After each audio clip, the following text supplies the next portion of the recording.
High school football now. Rockford's home game with Granville will go on as scheduled. The Rams had to cancel their last two games after back-to-back weeks of one of their players testing positive for COVID-19. Meanwhile, after initially saying a championship weekend at Ford Field was out of the question this year, an MHSAA spokesperson says it is now once again a possibility. Despite the ongoing pandemic, talks, quote, reignited recently, and the MHSAA says they hope something can be worked out even with a limited number of fans able to attend the games. This year, finals will be played on December 5th and 6th.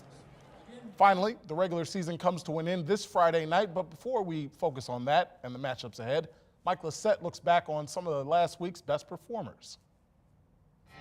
When their number was called, these young stars rose to the occasion and led their teams to wins. It's time to introduce them, the candidates for the Week 5 edition of the Sarah Honda 13 on Your Sidelines MVP. It's not too often kickers get their due, but Montague's Andrew Cooey was too good to be ignored. In the win over Whitehall Friday, the 5'9" junior kicked a 26-yard field goal to send the game into overtime. Then he had another from 23 yards out in the second OT that gave the Wildcats a win.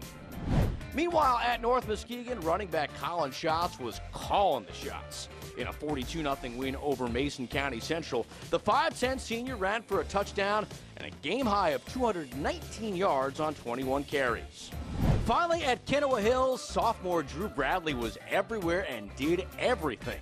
In an 18-point victory over Wayland Union, the 6'3" quarterback threw for a touchdown and 85 yards, while also running for two more scores and piling up 75 yards on the ground.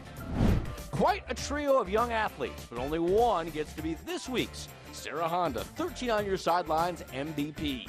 To decide the winner, head to our website, 13onyourside.com, and cast your vote. Be sure to do it before Thursday morning when the polls close.